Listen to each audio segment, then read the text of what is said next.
Sa mga kababaihan dyan, araw natin ngayon ating kilalanin ang kakaibang tatag at dedikasyon ng mga babae sa Street Hear It Live ni Bam Alegre. Bam! Susan, happy International Women's Day. Isa itong araw para kilalanin yung kakayahan at kahalagahan ng kababaihan. Narito ang Street Hear It.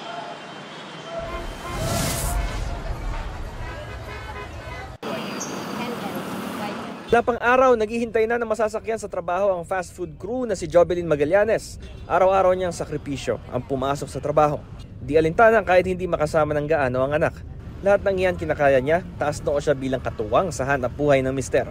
Kahit babae ka, pwede nang nagtatrabaho pa rin para sa family. Yan, talagang kaya makipagsabayan. Oo. Ano naman yung proud ka bilang isang babae?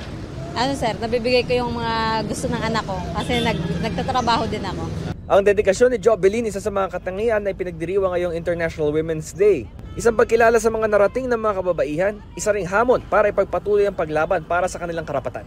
Bakit March 8 ang International Women's Day? Nakaugnay ito sa isang mahalagang kilos protesta noong 1917 ng mga kababaihan noong Russian Revolution.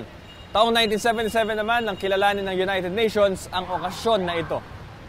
Para kay Danica Bellica, mahirap maging babae pero proud siya sa kaya nilang gawin.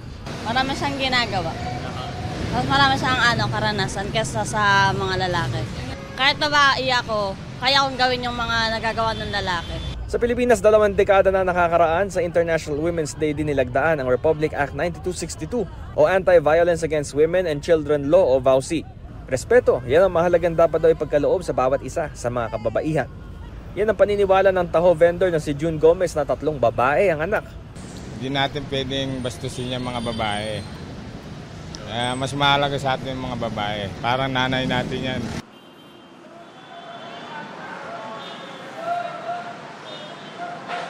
Susan, narito tayo sa MRT Pasay at mula ngayong 7 a.m. hanggang 9 a.m. libre ang sakayan ng ating mga kababaihan bilang pakikiisa ng MRT. Pati na rin ang LRT2 dito sa International Women's Day. So 2 hours yan na libre yung sakay, pati mamaya 5 p.m. to 7 p.m. Ito ang Street Hear It mula rito sa Pasay, Bam Alegre para sa GMA Integrated News. Mga kapuso, para una ka sa mga balita, mag-subscribe sa GMA Integrated News sa YouTube. Sa mga kapuso abroad, subaybayan niyo po kami sa GMA Pinoy TV at sa www.gmanews.tv.